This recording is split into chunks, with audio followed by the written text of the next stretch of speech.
Ja, guten Morgen, herzlich willkommen hier bei LiveNet in der gemeinsamen Pause.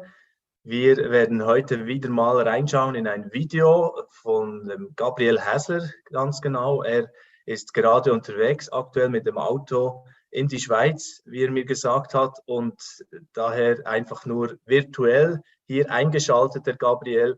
Sie starten nämlich an diesem Wochenende mit den Live-on-Stage-Kampagnen wieder in der Schweiz. Und das geht los in Weinfelden dann am Wochenende. Und ich hatte so den Eindruck, das könnte ein guter Moment sein, einfach, dass wir ein wenig auch mitgehen da, was bei Live on Stage jetzt kommt am Wochenende. Und die nächsten Monate sind dann weitere Kampagnen ja noch vorgesehen, auch im Mittelland und dann wieder in Deutschland. Also lasst uns mal reinhören, einen Gedanken von Gabriel heute Morgen und uns ein bisschen auch herausfordern lassen, was er auf dem Herzen hat. Hast du manchmal das Gefühl, dass Dinge, die du früher gemacht hast, dich verfolgen und sich negativ in deinem jetzigen Leben auswirken? Ich meine jetzt nicht natürliche Konsequenzen, wie zum Beispiel, wenn du dich verschuldet hast und dass du dann lange weniger Geld hast, um deine Schulden abzubezahlen.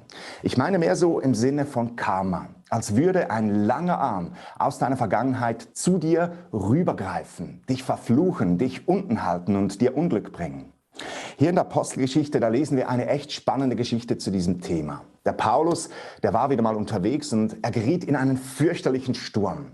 Das Schiff, das ist fast untergegangen, lesen wir hier. Aber Gott hatte seinen Plan mit dem Paulus noch nicht abgeschlossen und so erreichten sie Land und sie wurden teils schwimmend und teils auf Schiffstrümmern treibend ans Ufer einer unbekannten Insel gespült. Und dann heißt es hier, dass die Einwohner ungewöhnliche Freundlichkeit zeigten. Lass mich dir das mal vorlesen. Die Einwohner, die zündeten ein Feuer an und holten uns alle herbei wegen des anhaltenden Regens und wegen der Kälte.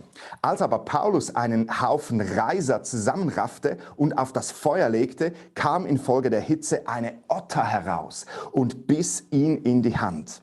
Als aber die Einwohner das Tier an seiner Hand hängen sahen, sprachen sie zueinander: Gewiss, dieser Mensch ist ein Mörder, denn er hat sich zwar aus dem Meer gerettet, doch die Rache lässt nicht zu, dass er lebt.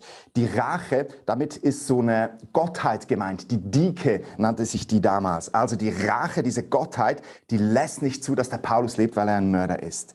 Paulus jedoch schleuderte das Tier ins Feuer und ihm widerfuhr nichts Schlimmes. Hör dir das an.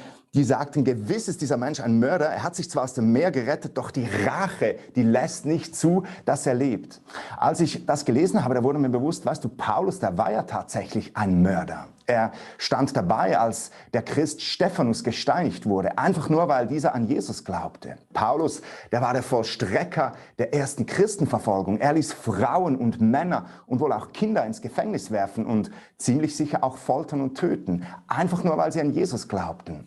Dahingehend hatten diese Einwohner der Insel eigentlich recht. Paulus war ein Mörder. Und wenn es ein Karma gibt, dann würde der Paulus mit Sicherheit nicht mit heiler Haut davonkommen können.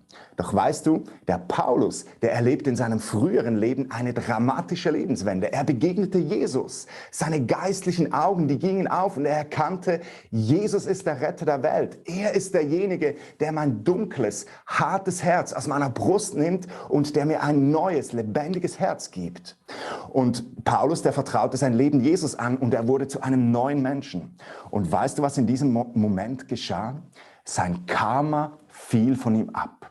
Und das, was das konkret bedeutet, das lesen wir eben hier in dieser Geschichte. Die Schlange, die hat ihn gebissen und für die Inselbewohner war völlig klar, das ist Karma, das ist die Dike, das ist die Rache.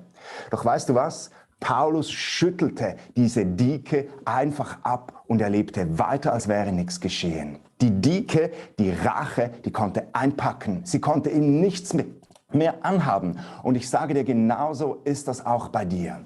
Wenn du schon ein Nachfolger von Jesus bist, wenn du schon zu ihm gehörst, dann sei dir bewusst, dass deine Schatten der Vergangenheit dir nichts mehr anhaben können. Es gibt keine Verdammnis für die, die in Christus sind, heißt es in Römer 8,1. Schüttle deine Schlange ab, shake it off. Lass dich nicht länger in deinem Lauf für Jesus behindern. Und wenn du Jesus noch nicht in dein Leben eingeladen hast, dann tu das noch heute und werde auch du frei von den dunklen Mächten deiner Vergangenheit. Befreie dich von den Ketten des Teufels, der dich unten halten will. Ergreife diesen Rettungsring, den Jesus dir hinhält, und werde auch du noch heute ein Kind von Gott. Wenn du das möchtest, dann besuche gerne meine Webseite gabrielhessler.com. Da findest du einen Menüpunkt mit dem Namen Jesus nachfolgen. Und auf dieser Seite erkläre ich dir dann auch, wie du noch heute ein Nachfolger von Jesus werden kannst. In diesem Sinne, schüttle die Schlange ab. Shake it off.